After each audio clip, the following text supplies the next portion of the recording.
Survivors. Flood, Mississippi, 1927. Chapter 5. The instant Molly surfaced, Garrett rolled sideways into the water, hanging onto the raft rope with his left hand. He grabbed the back of her dress and jerked her towards him. She was coughing, her eyes wide as he helped her onto the raft. He could feel the current tugging at him as he struggled to crawl up beside her. He twisted one way, then the other, astounded at how far from the levee they had already drifted. He could hear Molly's voice, and at first he thought she was trying to talk over the din of the water. Then he recognized the rhythm of the Lord's Prayer. He blinked, trying to see upstream, but couldn't. It was very nearly pitch dark. Suddenly the raft jerked to one side as though a giant hand had pulled it sideways across the water. And then it tilted. The bundles of cane skidded across the logs and into the water. He saw Molly recoil and heard her shout as he dug his fingers into the rough-barked logs, hooking his thumb through the rope that held the raft together. A sheet of foamy water washed over the raft, and Garrett tightened his grip, glancing at Molly. She was half sitting now, facing away from him, her hands desperately searching for a hold on the rope.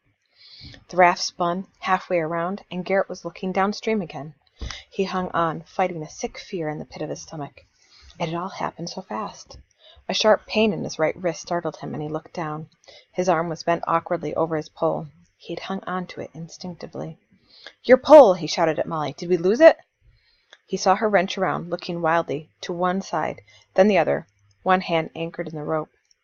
She faced him, grimacing as the raft nosed downward, the water lapping up over the cut ends of the logs. When it had leveled out again, she shook her head. I think so. I can't see it floating." "I still have mine," he shouted at her, trying to pitch his voice above the crashing roar of the river. He could see Molly struggling to turn around. She lurched dangerously to the side, then righted herself. He freed one hand and reached out, but she wasn't looking at him. She was tugging at something caught beneath her. A second later, he understood.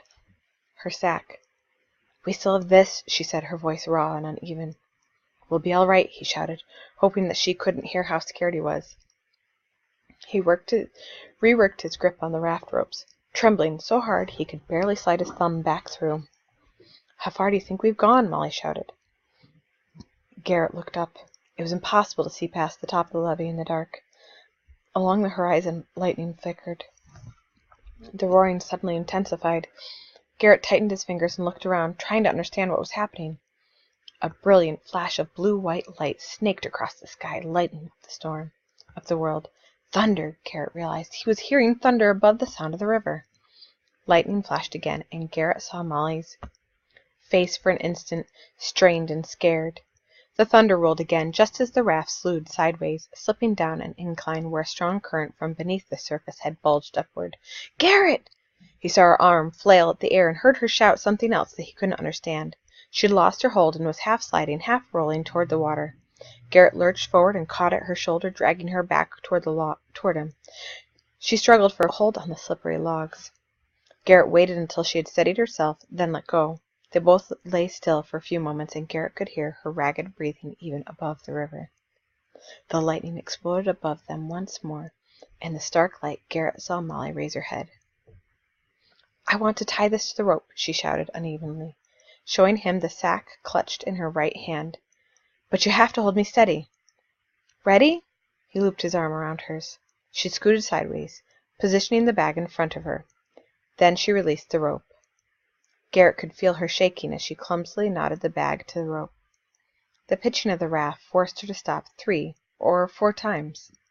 In the lightning flashes, Garrett could see a familiar, determined look in her eyes. When she was finished, she shot him a grin that looked out of place on her frightened face. Then she stretched out beside the sack, and he shifted his grip to her shoulder. She wove her fingers into the raft ropes.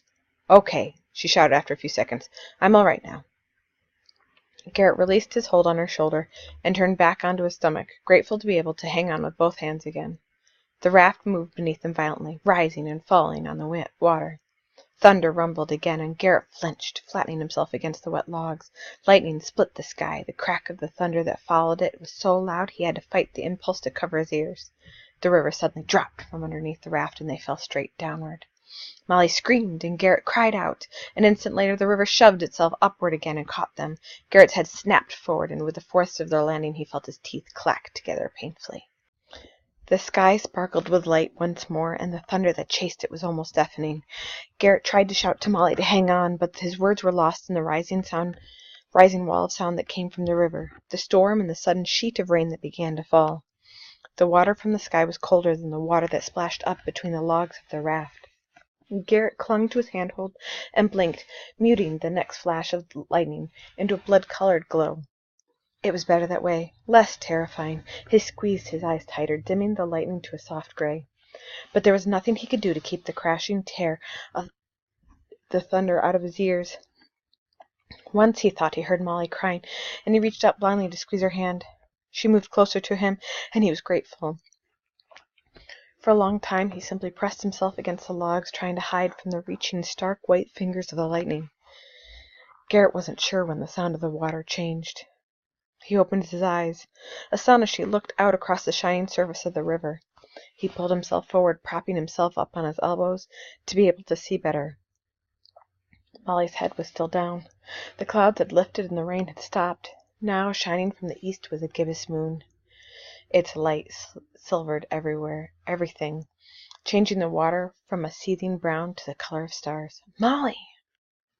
At first she didn't respond, and he felt panic shoot through his whole body. "Molly!" He loosened his grip on the ropes to reach out and shake her gently, but he could not open his hand.